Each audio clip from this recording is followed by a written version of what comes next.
গতকাল মাজারের ছবি দেখাচ্ছি আপনাদের, সেখানে দেখুন কিরকম তাণ্ডব চালানো হয়েছে। কোথায় এটা? ময়মনসিংহের প্রায় 200 বছরের পুরনো মাজার, সেখানেও চলছে তাণ্ডব। কারা করছে? পুলিশ এখনো পর্যন্ত পুলিশ কিছু বলতে পারছে? আমার সঙ্গে রয়েছেন অভিজিৎ, বলতে পারবেন। অভিজিৎ, আমরা কি খবর পাচ্ছি? অতনু, ময়মনসিংহ শহরের প্রাণ কেন্দ্র এই নগরী থানার ঘাট এলাকায় হযরত শাহ সুফি সৈয়দ কালু শাহের মাজারে মিলাদ মাহফিল, দোয়া এবং সামা কাওয়ালি অনুষ্ঠানে প্রথমে হামলা হয়। সেই হামলা করে সে অনুষ্ঠান বন্ধ করে দেওয়া হয়, সেই খবর আমরা গতকাল জানিয়েছিলাম। এরপর গভীর রাতে কয়েকশো মাদ্রাসা ছাত্র গিয়ে হামলা চালিয়ে 200 বছরের পুরনো বাজারটির একটি অংশ ভেঙে দেয়।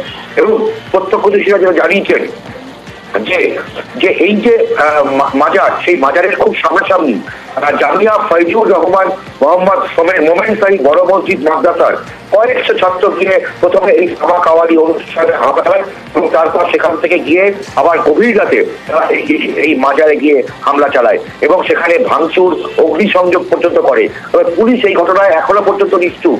তারা বলছে পরিস্থিতি নিয়ন্ত্রণে, কাউকে গ্রেফতার করা হয়নি। তার ফলে গোটা এলাকা জুড়ে কাউকে গ্রেফতার করা হয়নি, এ তো নিত্য নৈমিত্তিক ব্যাপার হয়ে গেছে। পুলিশ প্রশাসন তাহলে কি করছে? এরপরে তো প্রশ্ন উঠবে, তাহলে কি কট্টরপন্থীদের, মৌলবাদীদের পুলিশ প্রশাসন মদত দিচ্ছে? তারা যাই করুক না কেন, সেখানে পুলিশ প্রশাসন চুপ করে, চোখ বন্ধ করে রয়েছে। এ প্রশ্ন তো উঠবে। আন্তর্জাতিক মহলে ইতিমধ্যেই প্রশ্ন উঠতে শুরু করেছে। তার